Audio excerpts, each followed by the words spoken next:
Assalamualaikum warahmatullahi taala wabarakatuh. Waalaikumsalam. Alhamdulillah. Innal hamdalillah nahmaduhu wa nasta'inuhu wa nastaghfiruh. Wa na'udzu billahi min shururi anfusina wa min sayyiati a'malina. May yahdihillahu fala mudilla lahu wa may yudlil fala hadiya lahu.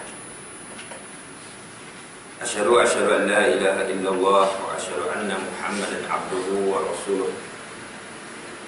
Allahumma salli wa sallim wa barik ala sayyidina wa maulana Muhammadin wa ala alihi wa ashabihi wa man tabi'ahum bi ihsanin ila yaumiddin, amma ba'd.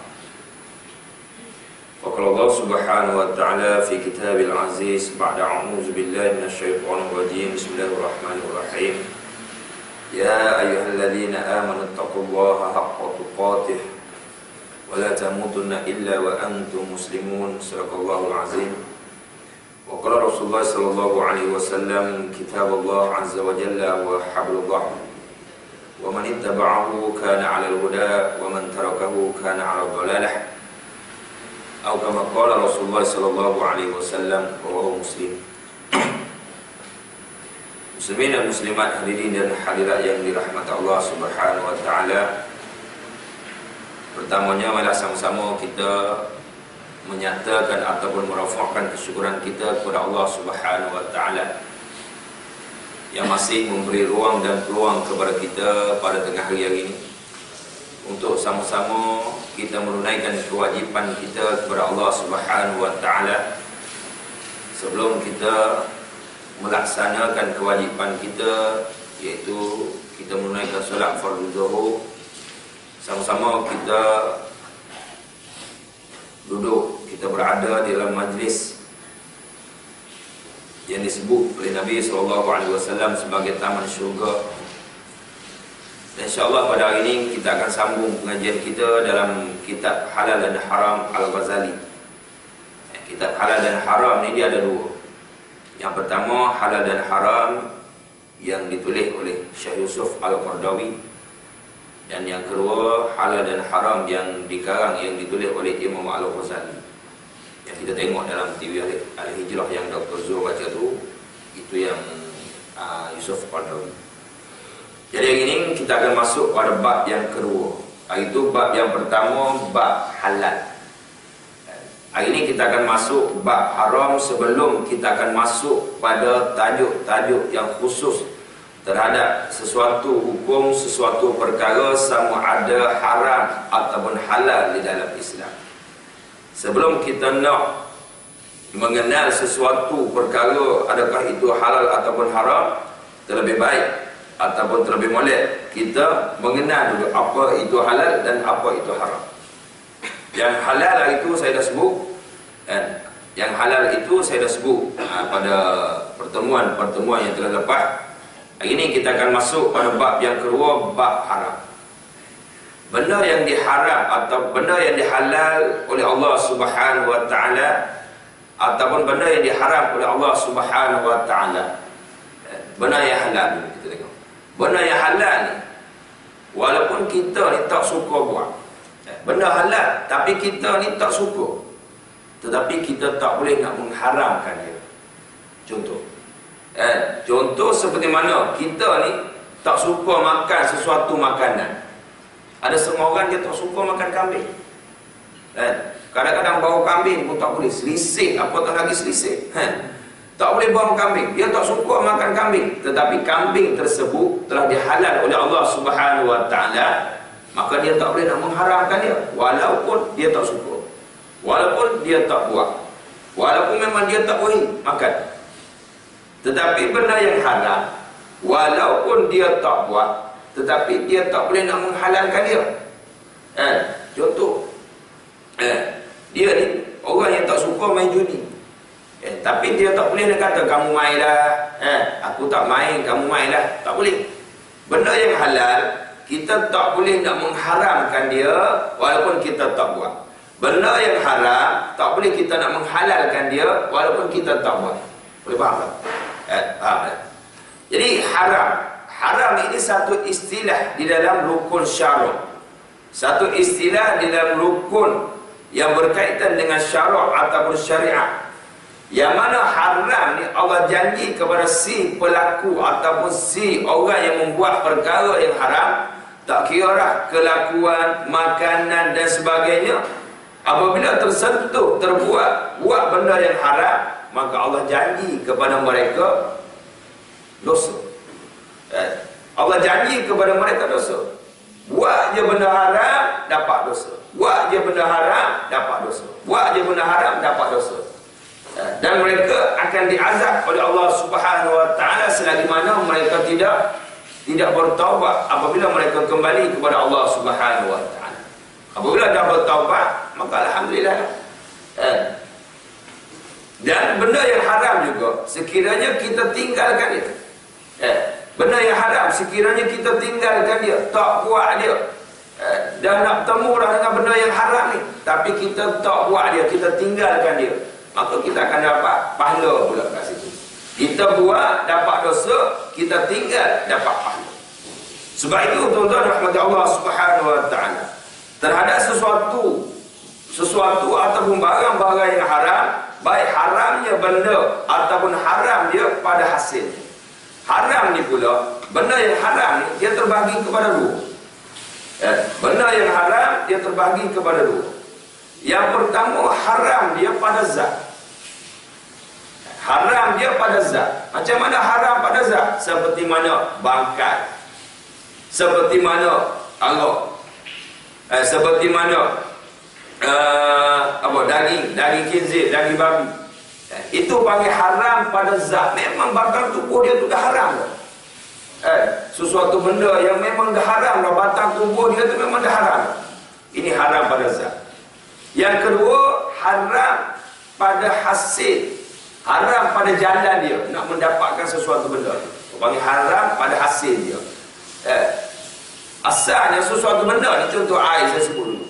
Air tak haram, tetapi jalan nak dapatkan air itu daripada jalan-jalan yang haram, maka haramlah juga air tadi. Kita beli air mineral daripada hasil daripada duit judi, maka air mineral tadi pun apabila kita minum jadi haram. Kita beli sesuatu benda, beli apa? Beli hadiah untuk anak, beli kuih, beli nasi buat balik untuk isteri, hasil duit meragu orang, maka makanan itu pun jadi haram apabila kita makan. Tapi kalau orang lain yang tak tahu, tak boleh. Orang lain yang tak tahu, orang mai bagi kat kita, kita tak tahu daripada mana. Seperti mana kita tengok, macam kalau yang kedua ni seperti mana? Itulah macam hero rumah saleh apa panggil Robin Hood. Kan, Robin Hood. Robin Hood ni dia berompok hasil rompokan dia bagi kepada orang miskin-miskin. Niat yang baik, niat yang baik tidak boleh nak menghalalkan benda yang haram. Kita nak faham. Kita niat baik, buat benda baik, nak ambil, nak rompok ni, nak bagi, nak tolong fakir miskin. Tapi niat kita yang baik tak dapat nak menghalalkan perbuatan yang haram ataupun benda-benda yang haram. Sebab itu dalam hal ini Allah sebut, dalam hal ini para ulama sebut, di sini Imam Ghazali sebut, dengan sebab makanan yang halal, makanan yang haram itu mengakibatkan terdinding doa kita dan sekaligus dapat menggelapkan hati kita untuk cenderung kepada hal-hal yang baik. Apabila masuk je benda yang haram dalam batang tubuh kita, perkara yang pertama yang kita rugi, terdinding doa kita. Terdinding doa kita. Dinding doa kita dengan siapa? Dindingnya doa kita kepada Allah Subhanahu wa taala. Bermakna doa kita tu dihijab oleh Allah Subhanahu wa taala. Dinding. Maka doa kita tu tidak sampai kepada Allah Subhanahu wa taala. Sedangkan kita tuan-tuan tiap-tiap kali semayang memohon kepada Allah, iyyaka na'budu wa iyyaka nasta'in. Kepada Engkau kami sembah ya Allah, kepada Engkau kami memohon pertolongan. Tapi dalam badan kita, hasil yang kita dapat, pakaian kita, minuman kita, makanan kita daripada benda-benda yang haram, maka terdindinglah doa kita. Yang kedua, Itu menggelapkan hati. Seperti mana tuan-tuan Allah sebut dalam surah Al-Baqarah. Allah sebut khatamallahu ala apa? Khatamallahu ala qulubihim wa ala sam'ihim wa ala absarihim ghishawah wa lahum azabun azim. Kata Allah khatamallahu ala qulubihim, maka Allah akan tutup khatam ni habis. Khatamallahu ala qulubihim, Allah akan tutup. Kata Ibnu Katsir, bukan hanya tutup, tetapi Allah kuncikan hati kita. Apabila hati dikunci, maka wa'ala sam'ihim, pendengaran kita pun akan ditutup, akan dikunci. Wa'ala absarihim, maka penglihatan kita pun akan ditutup, akan dikunci, akan dibuta oleh Allah Subhanahu wa taala. Dengan sebab apa? Wisyawah, dengan sebab dosa, dengan sebab benda yang haram yang masuk pada batang tubuh kita, yang ada pada pakaian kita, yang kita pernah buat hasil daripadanya. Maka itulah orang panggil Allah menggelapkan hati kita. Dan kita tengok orang yang hati mereka ni ditutup oleh Allah Subhanahu wa taala. Kan dulu saya pernah sebut, kata ulama, mati itu terbahagi kepada 3. Mati yang kecil seperti mana kita tidur, mati pertengahan seperti mana mati biasa, mati hantar ke kubur, mandi kapan hantar ke kubur. Mati yang ketiga, matinya Allah matikan hati kita. Jadi yang kita takut. Apabila Allah matikan hati kita ni, Allah tutup mata hati kita ni, maka dengan automatik Allah akan tutup pendengaran, Allah akan tutup penglihatan kita. Dengan sebab apa? Sebab dosa yang kita buat.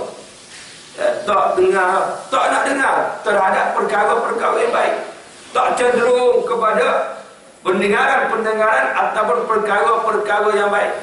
Kadang-kadang kita orang tengah azan, relax je, kita cuci kereta, tak ada apa. Relax, macam tak ada apa benda. Orang tengah azan, orang qomat, kita main bola lagi, duduk kedai mamak lagi. Seperti mana kalau kita tengok satu kisah Abu Talha. Abu Talha ketika mana tengah semayang, tengah semayang ni, tiba-tiba dia tertengok 2 ekor burung tengah berjoget. Tengah berjoget, burung 2 ekor tengah berjoget. Lalu kata Abu Talha, menyebabkan semayang dia tak khusyuk, dia berjumpa dengan Nabi, ya Rasulullah, kamu ambillah kebun aku. Disebabkan kebun aku tadi, yang burung berada di atas kebun aku tadi, menyebabkan aku semayang tak khusyuk. Ambillah ya Rasulullah kebun aku. Kan kita pernah dengar selalu kisah Abu Talha. Kita balik dekat-dekat nak maghrib, buka radio kan, ada tazkirah Iwakaf Johor kan. Kan ada tazkirah dia. Bayroha, nama kebun dia Bayroha. Zaman sahabat dulu ni, benda yang dia sayang, benda yang dia suka, dia akan bagi nama. Macam Nabi, ada pedang dia, Zulfaqar. Ada unta Nabi, Nabi bagi nama. Sahabat tadi kebun dia, dia bagi nama. Kita pun tak ada masalah. Ada kucing kat rumah, bagi nama. Tapi janganlah bagi nama kucing tu. Kalau kucing betina, jangan bagi nama macam nama isteri kita, nanti tertukar pula panggil. Macam anak kita panggil, betul tak? Anak kita tengok kucing, dia pakaikan rantai yang ada loceng kleng. Tapi hari ni orang pula pakai kat kaki. Anak kita panggil comel. Dia letak nama kucing comel, betul tak? Para sahabat dia bagi nama. Dengan sebab dia semayang tak khusyuk tadi, jumpa dengan Nabi, ya Rasulullah, ambil kebun aku. Dengan sebab semayang dia tak khusyuk tadi. Kita tuan-tuan, kita tak ada apa dia, tak berasa apa.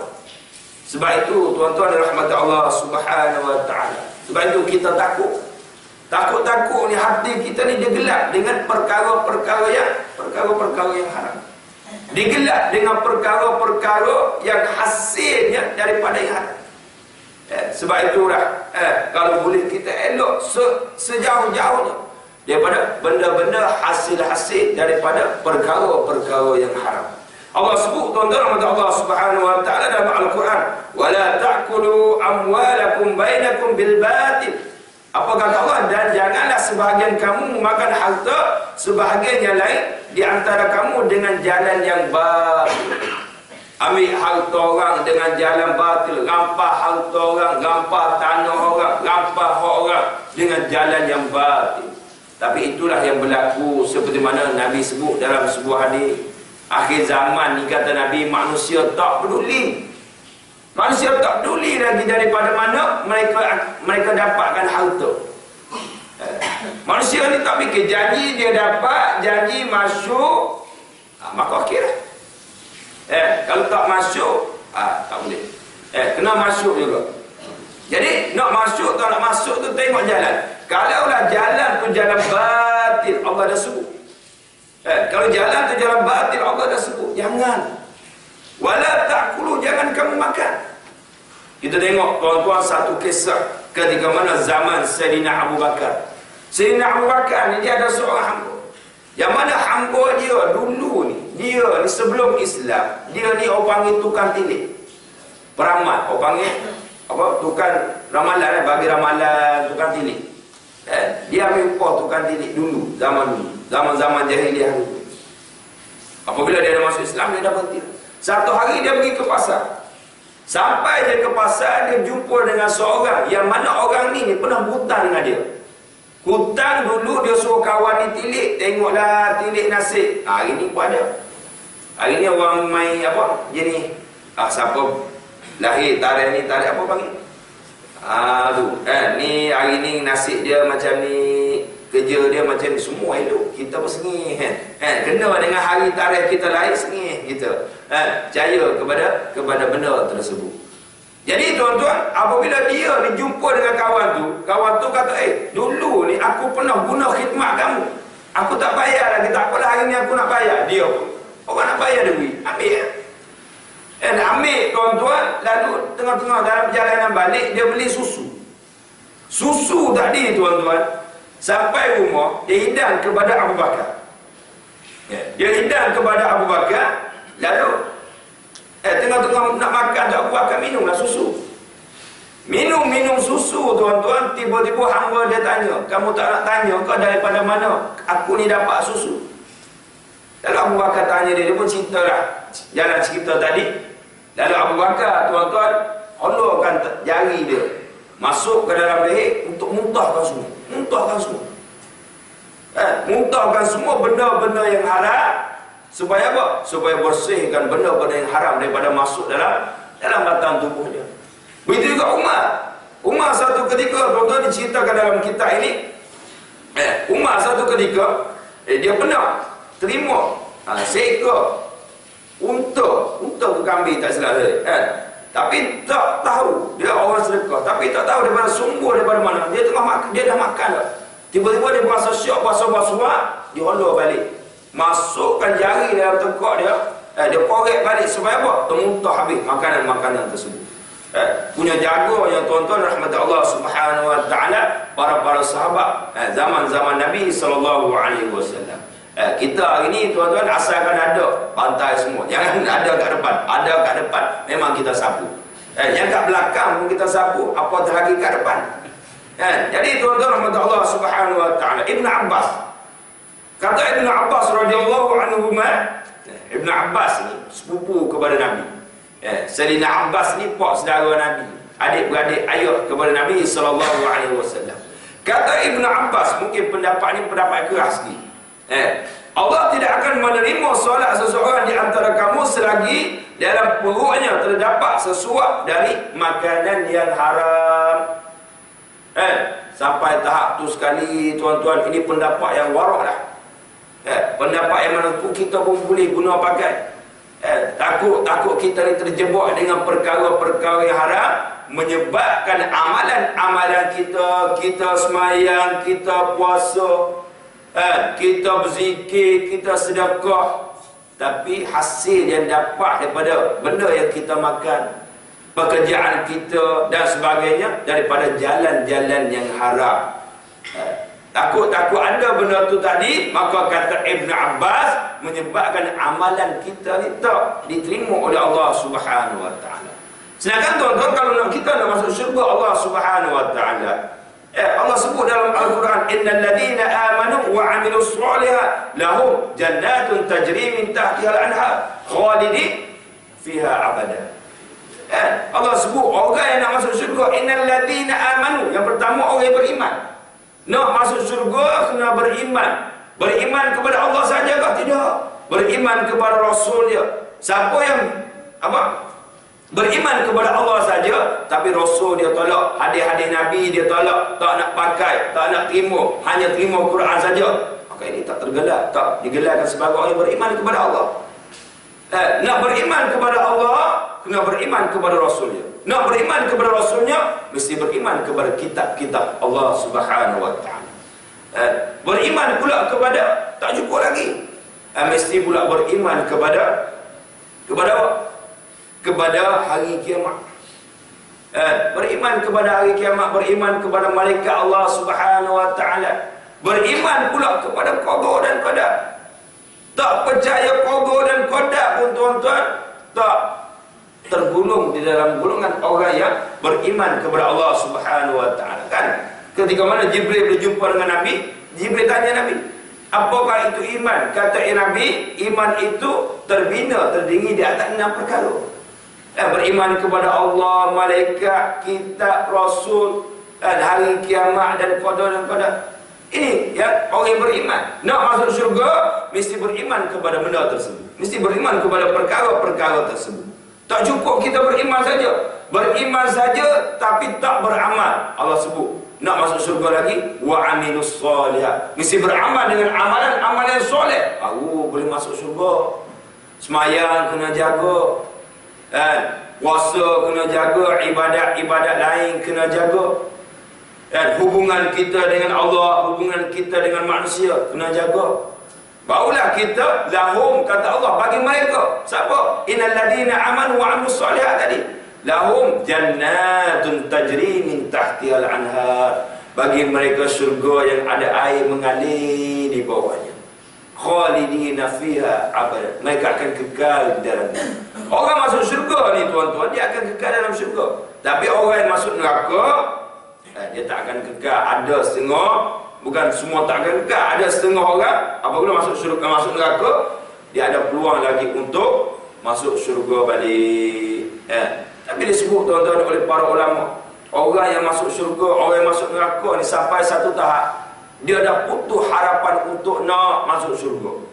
Terlampau lama dalam neraka ni, terlampau seksa ni, dah putus harapan nak masuk ke dalam syurga Allah Subhanahu Wa Taala.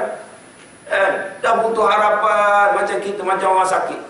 Orang tu terlampau sakit lama dah. Orang suruh pergi situ, pergilah, ni Tok Romo ni baik, ni doktor ni bagus ni, boleh buat tu, boleh buat ni. Dia kata biarlah, aku mati kat rumah je lah, tak nak pergi lah. Sebab apa? Terlampau lama derita sakit. Jadi tuan-tuan rahmat Allah Subhanahu Wa Taala. Lalu kita tengok tuan-tuan, kita tengok perkara-perkara yang haram, yang saya sebut tadi. Perkara-perkara yang haram ini, yang terbagi kepada dua tadi. Yang terbagi kepada dua tadi. Yang pertama, haram pada zat, sebenarnya saya sebut tadi. Haram pada zat ini pula tuan-tuan, dia terbagi kepada 3. Jadi kita, kalau kita tak, tunggu kita ingat. Haram pada zat, dia terbagi kepada 3 pula. Yang pertama, orang panggil haram pada benda-benda tambang. Apa benda tambang? Benda-benda yang hasil, apa panggil apa? Tumbuh-tumbuhan ataupun hasil bumi yang memudaratkan batang tubuh kita. Ini haram. Contoh, kita makan sesuatu buah kayu ataupun pokok kayu ataupun daun kayu, pucuk-pucuk ulang-ulang yang menyebabkan ada keracunan. Asalnya semua halal. Kita pergi tuan-tuan dalam bukit, buah apa kita tak kenal ni, kita tak kenal buah apa, asal semuanya haram. Tiba-tiba kita tengok ada seekor monyet. Tiba-tiba monyet keluar tadi, makan-makan pun terjatuh, tergolek, mabuk, tiba-tiba mati monyet tadi. Maka haram bagi kita makan. Ini panggil haram benda tu pada tambang, iaitu hasil bumi yang membahayakan diri kita, yang memudaratkan diri kita, maka itu adalah haram. Tak kira bukan dari hasil pada bumi. Kalau nak roti tuan-tuan, roti tak dia menyebabkan kalau kita makan boleh mati, maka haram. Roti contoh, kita dah tahu dah, roti ni roti dah expired dah habis umur dah. Kalau makan mungkin orang panggil apa, keracunan makanan, menyebabkan mudarat, masuk hospital, boleh sampai tahap mati, maka haram kita makan roti tersebut. Walaupun hukum asal dia adalah halal, hukum asal halal. Benda yang memudaratkan walaupun hasil daripada bumi, tumbuhan daripada bumi. Dulu saya ingat satu ubi bang. Ingatlah satu ubi, bang ubi tadi. Saya ingat saya nama apa. Kalau kat sebelah-sebelah Kelantan bang ubi dia dalam tanah juga. Tapi nak makan tu dia kena rendam air boleh seminggu, 2 minggu, kadang sampai sebulan. Kalau dah makan macam tu, kita buat macam ubi kayu ni, kadang-kadang sampai satu tahap meni, kadang-kadang boleh sampai satu tahap boleh mati. Allah, ubi gandum. Kalau orang Kelantan panggil ubi gandum. Saya duduk kat petani dulu, orang panggil ubi gandum. Dia bulat besar. Ubi tapi dia boleh makan, tapi tak boleh makan. Kita turun gali, basuh-basuh tak boleh makan tu. Dia kena rendam air dulu. Sebab apa dia racun? Rendam, lepas tu buang air, besok rendam air lain pula. Biar dia keluar dulu, dia punya racun. Makan sedap habis. Tapi masa tu tak boleh makan. Kalau kita lapar, kau pergi bukit jumpa ubi tadi, gali, punya gali. Basuh. Kalau dalam bukit ni dia bakar, makan. Menyebabkan racun. Maka haram. Menyebabkan adalah sesuatu benda tadi memudaratkan diri kita, walaupun dia ni hasil daripada tumbuhan-tumbuhan. Maka haram. Asal hukum halal. Tapi apabila kita dah tahu benda ni mabuk, benda ni boleh memudaratkan batang tubuh kita, boleh jadi racun, maka haram. Yang kedua, iaitu haram dia benda tadi, haram pada zat, iaitu panggil benda nabati ataupun serbuk ataupun kimia. Serbuk kimia seperti mana? Seperti mana? Apa panggil? Yang boleh memabukkan. Contoh, ubat batuk. Zaman sekarang tak tahulah ada tak. Mungkin ada lagi kok. Dulu trend orang muda dulu minum ubat batuk dengan air kok. Apabila minum dia pening ngantuk kayak macam dada. Asal ubat batuk tadi, kalau kita batuk kita makan tak haram. Tapi benda tadi apabila dicampur dengan air kolak, nak sedap lagi, tumbuk ubat nyamuk masuk dalam tu, hukum dia jadi haram. Seperti mana ganja. Zaman dulu kalau kita ingat zaman dulu kan, zaman yang dulu daun-daun ganja kan, zaman orang tua dulu dia buat ulang je. Tapi apabila dah campur sana sini, jadi haram. Hari ni contoh air apa? Air ketum. Air ketum. Air ketum. Saya tengok campur dengan ubat nyamuk, campur dengan air kok, makan, minum, pening lalat. Jalan ke kiri ke kanan, haram. Ikut bahan-bahan kimia yang boleh memabukkan kita. Seperti mana contoh heroin, heroin. Seperti mana apa morfin dan sebagainya. Itu perkara yang haram pada zat dia. Seperti mana arwah ni, dia kecuali sebab apa memang dia ni tak berubah dah. Daripada awal dia sampai akhir memang haram. Tapi ubat batuk tadi, asal dia halal. Kalau kita batuk, kita sakit, halal. Tiba-tiba pergi campur dengan air kok, tambah sikit ubat nyamuk, nak bagi masing sikit. Lepas tu minum. Tak tambah ubat nyamuk, tak sedap dia kata ni. Pening kecil-kecil, tak sedap. Maka minum. Tak boleh. Zaman dulu, zaman sekarang ni mungkin tak. Zaman dulu yang pelik-pelik kan. Dia tuang minyak atas tai lembu, dia tutup dengan tempurung ni. Ada lubang tu, dia hidup. Kan? Gam, contoh gam. Gam tu, dia tak haram gam. Gam kita pegang tak najis. Tapi gam tadi, apabila kita guna salah guna, orang panggil buat cium, buat hidu kan, maka jadi haram kan? Itu tuan-tuan rahmat Allah Subhanahu Wa Taala panggil haram pada benda, haram pada zat dalam perkara kimia. Yang ketiga, haram pada binatang. Batang tubuh binatang tu yang haram, yang kita tahu seperti mana apa babi, seperti mana anjing dan sebagainya.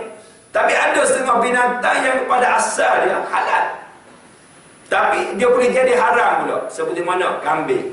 Kambing boleh jadi haram, tuan-tuan.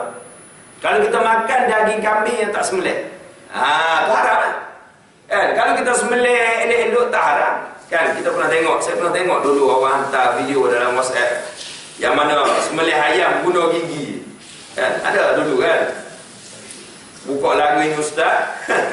Sembelih ayam dia bunuh gigi. Sumak kepala ayam dalam mulut campak. Macam tu tak boleh. Sembelih tapi sembelih bukan kerana Allah pun tak boleh. Sembelih bukan guna benda yang tajam pun tak boleh.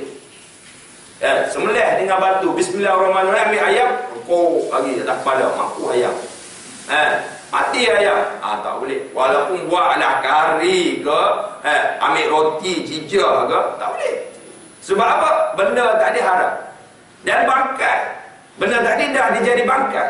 Bangkai yang boleh makan ni, yang pertama, bangkai ikan. Pernah makan bangkai ikan? Memang kita makan bangkai pun ikan. Memang kita makan bangkai pun ikan, tuan-tuan. Ikan ni kita makan bangkai. Memang kita pergi beli kat pesta, kat kedai Aceh. Memang jual ikan yang mampu-mampu semua. Ikan yang tak hidup semua boleh makan. Belalang. Pernah makan belalang? Tuan-tuan pernah makan belalang? Pernah makan belalang? Ingat saya masa-masa duduk pondok dulu pernah makan belalang. Belalang dia ada dua. Dia ada belalang yang ada racun. Ada belalang kalau kita pergi dalam sawah, ada belalang yang boleh makan. Belalang apa tak ingat? Belalang padi ke belalang apa? Dia buanglah dia punya tahi dia, dia buang kepala, dia punya buang, dia punya najis dia. Boleh makan. Dua bangkai ni boleh makan. Yang pertama ikan, yang kedua belalang. Macam darah juga. Darah tak boleh makan. Tapi darah yang beku seperti mana? Hati kan? Hati lembu, hati ayam, asal pada darah. Tapi darah tu terkecuali boleh makan. Macam tak pernah makan je hati. Buat macam muka tak pernah makan je. Macam aku seorang je pernah makan. Terkejut juga aku ni. Ini tuan-tuan Allah Subhanahu Wa Taala. Bangkai jadi ikan. Ikan boleh makan. Nabi sebut tuan-tuan, semua bangkai dalam laut adalah halal. Walaupun kalau kita tengok berbeza mazhab, contoh mazhab Hanafi, bagi mereka ketat, dia tak boleh makan, dia tak makan. Bagi mazhab yang itu berbeza mazhab, tak apalah. Berbeza pendapat mazhab, tak apalah. Macam kita pergi Pakistan, orang sana dia tak makan, dia makan ikan saja dalam laut. Selain daripada ikan dia tak makan. Dia tengok kita makan beluk, terkejut dia tuan-tuan. Dia kata kita makan ular ke apa kan. Haram dia. Kita beluk boleh makan. Beluk boleh makan. Dia yang boleh makan dalam laut ikan saja. Kentang tak boleh. Apa lagi? Sotong, udang. Sotong udang tak masih, tapi kentang tak boleh. Saya ingat seorang ustaz masa dia belajar kat Pakistan. Dia pun ada satu musim ni. Musim kentang ni akan naik ke darat, naik ke tepi pantai. Pelajar-pelajar Malaysia ni apabila naik dia putih kan, sebab nak masuk. Orang Pakistan lalu haram, kafir. Dia kata kita kafir, dia kata. Sebab apa? Kita makan kentang. Mungkin orang yang tak tahu berbeza pendapat lah tu berbeza. Macam kita pun kadang-kadang tak tahu. Kita kadang-kadang benda-benda yang mazhab lain kita tak tahu. Jadi kita tuduh dia macam-macam. Orang yang tak belajar lah. Kalau orang yang dah tahu, tak apa. Yang ketiga tadi binatang. Yang pertama haram pada zat, iaitu benda tambang hasil bumi yang boleh membahayakan batang tubuh, yang boleh membawa kepada kematian, haram. Yang kedua, bahan-bahan serbuk, kimia dan sebagainya yang boleh memabukkan. Seperti hari ini, apa panggil? Ubat gila, ubat apa? Ketamin, yang apabila makan tu kocok-kocok kepala, tak sedar, masuk dalam festival konsert tu kan, festival muzik tu, belanjang bogey dan sebagainya, tu ubat-ubat yang jadi macam tu, maka haram, tak boleh. Tu. Dan yang ketiga binatang yang memang dah haram ni, seperti mana babi, seperti mana anjing tak boleh makan, dan binatang bangkai tak boleh. Dan binatang yang tidak disembelih ataupun sembelih bukan kerana Allah, mai sembelih Dia tengok orang Islam sembelih macam ni, dia ambil pisau, kerak sembelih. Maka tak boleh. Nak sembelih, dia kena orang Islam nak sembelih. Dan sembelih tadi kerana Allah Ta'ala. Tak boleh kerana lain. Aku sembelih kerana nak makan, kerana lapar. Wah, sembelih. Tak boleh. Tak tahan lapar sangat, sembelih kerana lapar. Tak boleh. Sembelih kerana Allah Subhanahu Wa Ta'ala. Sebab tu tuan-tuan hari ni alhamdulillah, sebab kita ada buat khusus sembelih kat masjid, ada buat khusus sembelih kat surau. Tapi sembelih kita belajar, kita khusus, tapi kita tak praktik. Kadang-kadang takut pula tahun lepas masuk lagi khusus. 5 kali orang buat khusus, 5 kali kita masuk. Nak sembelih sekali pun tak berani. Sembelih ayam boleh lah. Sembelih burung kadang-kadang putus kepala. Itu yang pertama. Yang kedua, haram pada jalan dia. Tadi haram pada zat. Yang kedua, haram pada jalan dia. Kita tengok ulama sebut di sini tuan-tuan, Imam Ghazali sebut di sini. Yang pertama, haram pada jalan dia. Yang pertama, sesuatu yang diperolehi kerana memang tidak ada pemiliknya. Seperti benda, seperti hasil-hasil bumi yang tidak ada pemilik dia. Kita masuk dalam bukit, memang bukit itu dia ada milik orang lain. Asalnya boleh. Menghidupkan tanah mati, berburu mencari kayu ataupun mengalirkan air dari sungai dan juga mencari lumpur. Semua itu hukum semua adalah halal. Dengan syarat apa yang diambil itu tidak dikhususkan untuk kepentingan ataupun kemaslahatan umat manusia. Contoh tuan-tuan, kita pergi ambil kayu, contoh hari yang kat kampung kan dia ada orang buat kayu api. Kita pergi ambil dalam masuk dalam bukit cari kayu bakar, cari kayu api, kayu bakar. Kan kita ambil kayu tadi boleh ambil halal. Tapi kalau kita ambil kayu tersebut menyebabkan kita tarik kayu tersebut menyebabkan boleh membahayakan orang ramai, maka kita ambil itu adalah haram, tak boleh. Kita ambil seorang tapi masalah orang ramai itu bahaya kepada orang ramai, maka tak boleh. Itu jalan daripada benda-benda yang haram. Yang kedua, sesuatu yang diambil secara paksaan. Paksa. Ambil kerana paksa orang, maka haram juga jalan itu. Yang ketiga, sesuatu yang diperolehi kerana dengan jalan reda, sama reda. Seperti tukar menukar itu pun halal hukumnya. Tapi kalaulah sebelah pihak tak reda, maka hukum dia adalah haram. Menzalimi orang, rasuah, berlaku rasuah, ataupun apa lagi, duit-duit, ataupun jalan tadi bukan daripada jalan yang haram, dia bukan daripada jalan yang halal. Sesuatu pekerjaan, sesuatu benda yang kita buat hasil dia tu daripada benda yang haram, maka dia adalah haram. Kita boleh faham situ ya. Sebab itu dalam kaedah fiqh tuan-tuan dia sebut, dalam kaedah fiqh dia sebut sesuatu yang membawa kepada haram, maka ia adalah haram. Dalam kaedah fiqh dia sebut dalam bahasa Arab, ma ada ilal haram fa huwa haram. Sesuatu benda yang boleh membawa kepada haram, maka ia adalah haram. Contoh, kerja kita apa? Kerja kita bawa kereta, hantar, kita tukang bawa kereta apa untuk hantar arok kedai ke kedai. Tukang bawa lori dah. Kita tak buat arok. Bukan kita minum, kita tak minum. Jauh sekali nak minum, tak minum. Kita ni hanya orang hantar. Panggil apa panggil? Driver. Untuk hantar arok. Memang khusus arok lah ni. Khusus memang. Lori yang dia bawa semua arok saja. Tak ada termasuk benda-benda lain. Hantar hari ni, hantar sini, besok hantar kedai sana hari ni. Memang kerja dia macam tu. Sesuatu yang membawa kepada benda yang haram, maka ia adalah haram. Macam orang meniaga, contoh kita ni panggil cashier di satu pasar raya yang ada yang jual dulu CWI ni dia ada jual arok, tapi ada setengah tak ada sekarang. Dulu tempat saya ada. Apabila surau, kita pihak surau buat satu memorandum bagi kepada dia punya pengurus kat situ, kat cawangan di situ, maka dia terima lah bila. Sebab kita bagilah alasan sebab di tepi surau macam-macam lah, dia terima. Dulu sampai satu hak saya ingat bulan puasa, orang Islam yang beli bergaduh dengan penjual tak nak jual sebab orang ni Islam. Orang ni kata ingat tak, aku tak ada duit kau nak bayar. Bukan masalah ada duit tak ada duit, kamu Islam tak boleh. Lepas tu dia kata, aku ada duit nak bayar, bergaduh dalam kedai kadang-kadang. Benda pekerjaan yang kita buat, sesuatu benda yang haram, sesuatu benda yang boleh membawa kepada yang haram, maka pekerjaan kita itu adalah haram juga. Kita ni jurus scan tu je, botol arak tak pegang. Kalau pegang pun gunakan tuala pegang.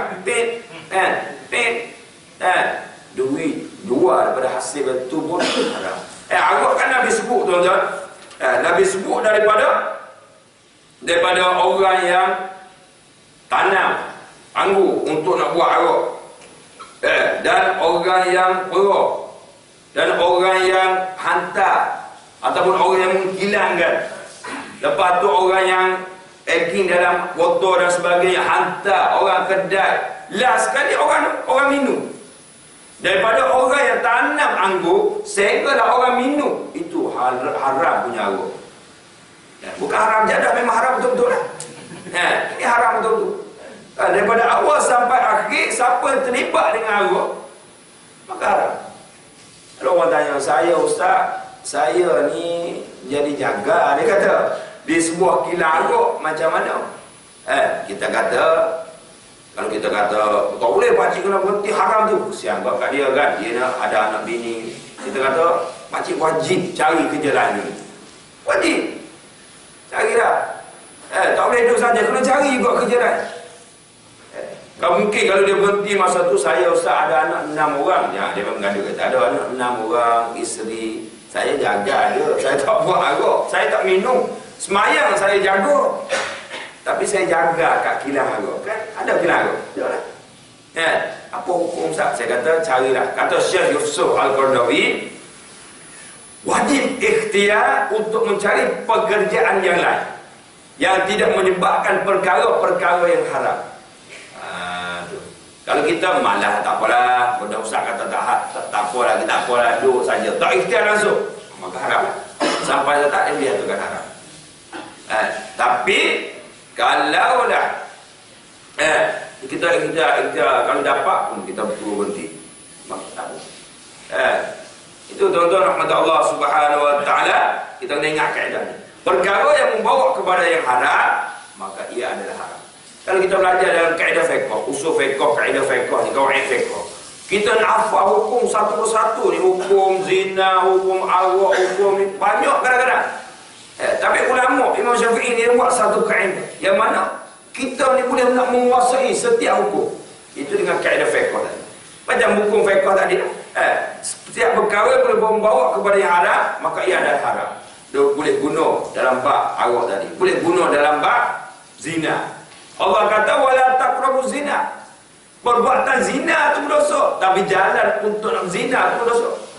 Duk berdua-duaan, pegang tangan, cium pipi, cium dahi, cubit telinga, semua haram. Dia ni tak buat kawan je, saya kawan je Ustaz, tolong tengok jalan-jalan dekat dia, haram juga. Saya tak Ustaz, memang saya tak kereta, tolong tengok, takut kawan saya kena cekup kat jahit. Ada. Kita pernah, kita buat, kami buat Masjid Al-Azim pernah buat bagi amal makruf nahi munkar. Saya tak buat Ustaz, saya tolong jaga depan ni, tak boleh. Walaupun kita tolong jaga, tukang tengok jalan jauh duk pegang koki ni, tak terlibat pun dengan zina, tapi kita jaga benda daripada perkara yang haram tadi. Orang nak buat benda haram, kita jaga dia, maka ia termasuk dalam benda yang haram. Benar. Apabila kita boleh menguasai hukum-hukum dan apabila kita boleh menguasai kaedah-kaedah fiqh sebegini, maka kita boleh buat sesuatu, boleh sesuatu hukum, sesuatu boleh buat keputusan dalam sesuatu hukum yang mudah. Kalau yang payah kita kena tanya ulama lah. Macam hukum dalam bab niat, kata ulama niat saja ni 1/3, 1/4 dalam hukum fiqh. Innamal a'mal binniyat, al-amru bimaqasidiha. Tergantung pada niat kita ni, semayang niat semua pakai niat betul. Lepas tu apa? Dalam kaedah fiqh lagi, ad-darurah bil maqdurah. Ataupun jangan kamu buat darurat kepada diri kamu dan jangan kamu mudaratkan orang lain. Itu kaedah-kaedah fiqh berlaku. Kita boleh menguasai benda-benda macam ni, maka insya-Allah kita boleh menguasai hukum-hukum mereka. Kita ni tak nak juga orang mata-mata taklid, buta tuli saja. Kita nak juga kita berilmu dan mampu nak buat sesuatu benda. Lamalah kita taklid, lamalah kita ikut tanpa dalil, tanpa buta tuli tu. Akhirnya kita tahu, oh ni dalil macam ni, ini dalil macam ni. Sebab apa? Itulah hasil pada kita belajar. Maka sekarang telah dulu saya rasa tengah hari ni, itulah benda yang haram terbagi kepada dua tadi. Yang pertama zat, yang kedua jalan nak dapat benda. Zat terbagi kepada tiga. Pada hasil bumi yang membahayakan batang tubuh, bahan-bahan kimia yang boleh memabukkan, boleh merosakkan akal, dan yang ketiga binatang-binatang seperti mana bangkai, binatang-binatang yang haram. Maka itu adalah haram. Allahu a'lam bishawab. Aqulu qawli hadza wa astaghfirullahal azim wa li wa lakum. Wassalamu alaikum warahmatullahi taala wabarakatuh.